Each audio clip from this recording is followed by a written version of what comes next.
All right, so magic phase. I rolled fairly high and cast Mork Wants You with, I believe, Irresistible Force, and Matt failed his initiative test on initiative 2. And well, at the time what we thought was initiative 2. Yeah, what by right should be initiative 2. And you'd think he'd be movement 4 too, because he used to be, am I correct? He used to be movement 4, now he's movement 6. The Great Uncleanwood's awesome. He must grease his stomach before the battle and slide downhill. Because... Well, he does have a slime trail. Actually, mine doesn't. He did roll a 6 on his initiative test, and he only has initiative 4. So regardless, even if we played with the correct initiative, he still would have missed it and taken these 3 wounds. Yep, and I did, I think, 4 strength 10 hits, and he saved 1 wound, so he took 3. So I was pretty happy about that. I only got 4 wounds left. I managed to impale his fiend with a bolt and kill it. That was awesome. Well, yeah, if you hadn't killed it, your rock lava certainly would have died. That's an easy 70 points. And I should also mention, while I was playing that, I was thinking to myself, go grab easy victory points, where I kind of forgot this scenario. This is 2 scenarios in a row where it has nothing to do with victory points. This one is kill the banners, kill the general, which... incidentally, we were doing as well, but... So you were very excited this phase. You did 3 wounds in magic phase, you killed my fiend in the shooting phase, and in the close combat phase, you won an unwinnable combat. So, in this turn I was pretty psyched because things were really starting to turn around for me. Took some hits in the first turn, but right about this time, Matt was looking pretty worried because I was really kicking ass. Yeah, well, you're rolling well. I don't know if you're kicking ass. I think my orcs just became more inspired. Okay, so in my combat phase... very, very eventful phase. Yes, my Night Goblins took 3 wounds, lost combat by 3, and passed their leadership check on lead 6. I was pretty happy about that. Plague Bears took 3 wounds from the Spider Riders and disappear, and then they reformed as shown. The Great Unclean One does 4 wounds in a challenge. I challenged with my Goblin Shaman, and that might seem counterintuitive, but why I challenged was because at most, like I said, he can do 2 wounds. Well, he can do up to 5 wounds in a challenge, but if he does 2 wounds with his normal 4 attacks, he can't do his Thunder Stomp. And as long as he does less than 5 wounds, he loses combat. So I challenged with my Shaman. He did 4 wounds in the challenge. And we should say, if you didn't challenge with your Shaman, I would have killed your Shaman anyway. Exactly, yeah. So you weren't losing anything in doing it. Yeah, so he did 4 wounds in the challenge. He takes some back.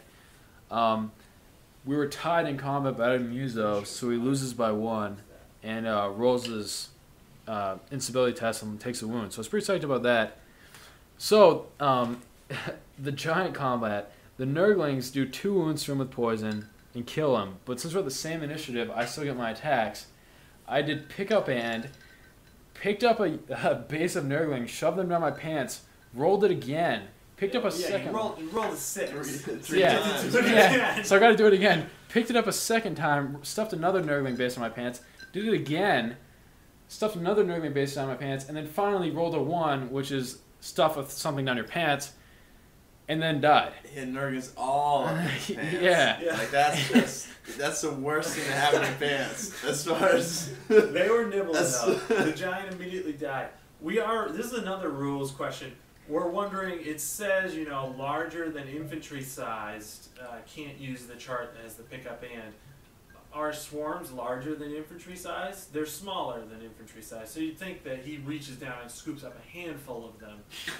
Well, GW's ambiguous in a lot of their rules. And I feel like some of them would shake out of the bottom of his pants. Well, yeah, Matt has a point though. I mean, you couldn't really picture him headbutting a swarm. True. So he wouldn't do the large. He wouldn't do chomping. Yeah. How would he chomp a swarm? So. I can see him chomping it. Yeah, I guess so. Just eat some popcorns or something. So my turn, I don't have much left to do. I declared charge against the big ones. I'm hoping to finish those bad boys out. And Oh yeah, yours. I'm also throwing my Nurglings into the bolt thrower. I feel like one base is probably enough to actually do it on its own, but in the magic phase I'm going to have another base, so I'm not worried at all. During the magic phase of this turn, I was able to generate a huge 10 dice. For spells, I only got one off. I tried twice. I tried to get the Throne of Vines off, which is really great if you're planning on using your level 2. And for the other spell, instead of going for Bubble, I actually went for the plus 2 to toughness. Flesh to Stone? Yeah, with the plus 2 to toughness, I felt like... Awesome spell. Yeah, I was just going to deny combat bonus to my opponent, which wasn't going to kill any extra models, but I was just hoping to break him. Hopefully at, leadership 6 or whatever. Something low where you were going to run away. Yeah. And I was able to get that off. That's what the token you see there is. It's a mushroom. Doesn't make a lot of sense, but Mario takes mushrooms. It makes him bigger. Yeah. That's pretty much what happened here. Is they were tripping on shrooms and got really tough. Got their ass beat though. Oh yeah, I actually was able to get 8 dispel dice on this phase because of the spirit totem, which is I'd recommend for any orc player. It's awesome. Oh yeah, you can't go without it. The stealing staff is also huge. During my turn, my close combats went really well for me. I was able to run down those night goblins. Finally, now that they didn't have anybody challenge me out, I was able to throw down some thunderstorms. I also should say that his nets they didn't have any effect here because bringing me down a strength wasn't going to keep me from killing night goblins.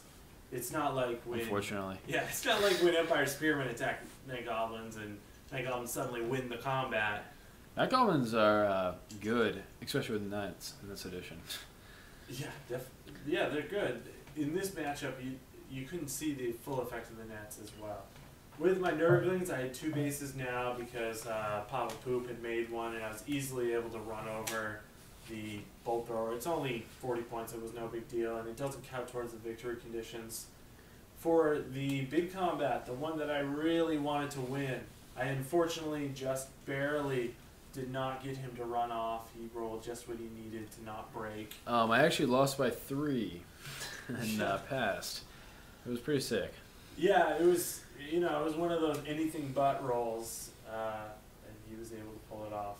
So, on my turn, beginning my turn, I flank charged his horrors with my spider riders, and then flank charged his bloodletters with my wyvern. And that actually worked out well for me. And at this point was really the make or break point for my army.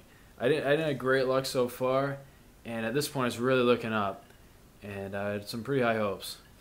The table, if you look at this as if it were a 7th edition game, I think if we're looking at 7th edition, you might have just won. I would have slaughtered you. Yeah. Yeah. It looks like you just won the game. It's like hey, you want to give up right now? Yeah, man? How do you steadfast, concede? Yeah. But steadfast is huge, and I've got it on both my units. Okay, so in the combat with the wyvern, I challenged, hoping, I was hoping that my general on a wyvern could kill his hero level character in a challenge. 5 attacks, strength 6, and then another 3 attacks at strength 6 with poison. And I didn't get my Thunderstomp because he's not an infantry model, but still, and another thing is that we realized is that his character actually has a 0+ armor save, but you can't have a 0+ armor save anymore. So it actually nerfed him a little bit. Yeah. A little bit. But it was worth it. That was a good move by GW. Yeah. Lizardman characters were getting a little ridiculous with the armor saves. Could you go negative?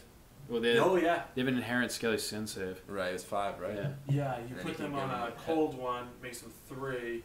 Then you give them heavy armor, it makes them 1. And then you give them an enchanted shield, it makes them -1. Oh, jeez. Sorry. So in the close combat, we did no wounds to each other in the challenge.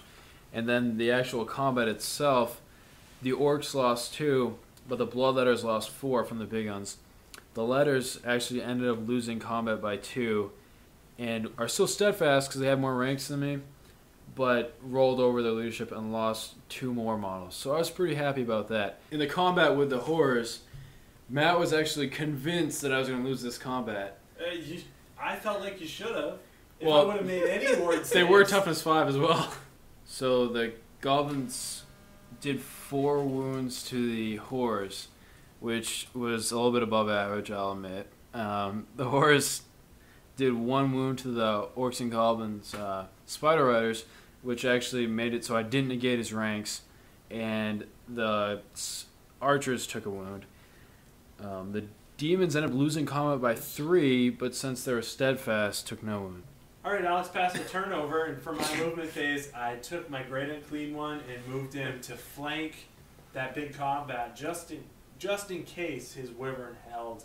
I didn't feel like there was much chance of those orcs holding, though, because I felt like I was going to kill enough so that they were going to run away. The Nurglings there, one of them actually should be behind there to hold them tethered to that building, because of the new building rules. You exit a building, the back rank of your unit must be in base with it, and that's just not in this picture. During the close combat round, it actually was really decent for me, actually, considering what I had left.